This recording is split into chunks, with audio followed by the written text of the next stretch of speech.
যে মন্দিরটা দেখতে পাচ্ছেন এটা কিন্তু গোয়ালবাড়ি সার্বজনীন কালী মন্দির। এখানে কিন্তু গতকাল রাত্রে মায়ের পূজা হয়েছে। সেই পূজা উপলক্ষে কিন্তু আজকে এখানে ভোগ মহোৎসবের অনুষ্ঠানের আয়োজন করা হয়েছে। আজকে কিন্তু ভক্তবিন্দু প্রসাদ বিতরণ হচ্ছে।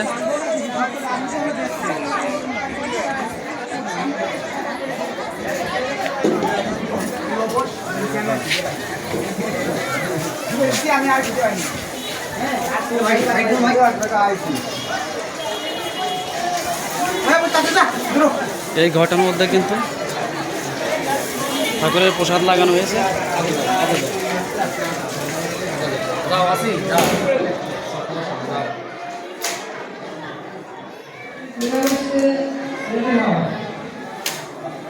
এইখানটায় কিন্তু ঠাকুরের বসানোর আসন।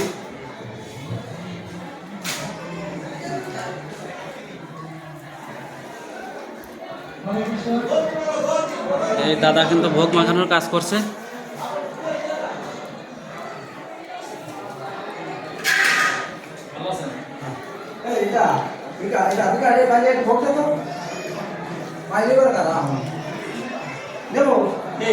এরপর আপনাদের দেখাবো এখানে কিন্তু আজকে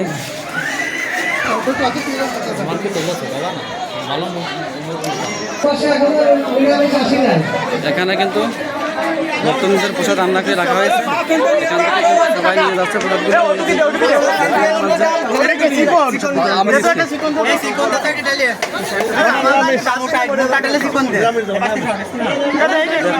ভক্তদের প্রসাদ পাওয়া।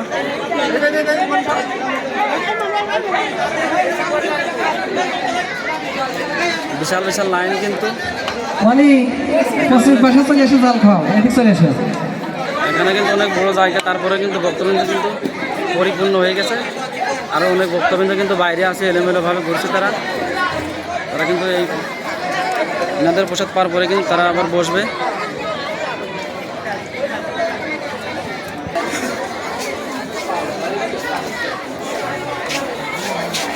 পশ্চিমের পাশে এখনো নিরামিষ আসে নাই। পশ্চিমের পাশে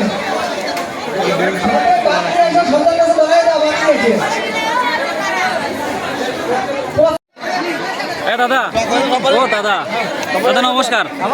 দাদা, এই দাদা নমস্কার। দাদা, এই অনুষ্ঠানটা আজকে মানে ভক্তবিন্দু কেমন কি আয়োজন? ভক্তবিন্দুর আয়োজন 5,000 লোকের। দাদা, এটা কততম অনুষ্ঠান এই জায়গার? জোরে বলবেন, চেঁচামেচি তো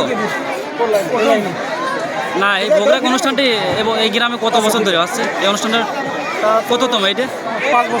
5 বছর, পঞ্চমতম।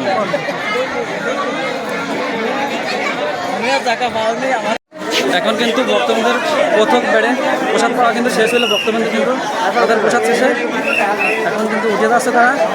আবার কিন্তু এই জায়গাটি পরিষ্কার করে নতুন করে বসানো হবে ভক্তবৃন্দের প্রসাদ দেওয়ার জন্য।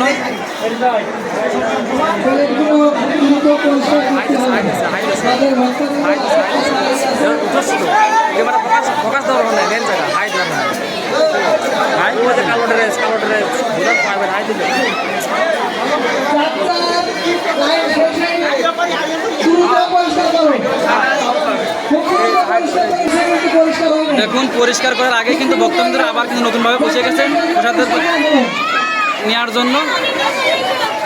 আসলে এখানে কিন্তু প্রচুর ভক্তবৃন্দের আগমন হয়েছে।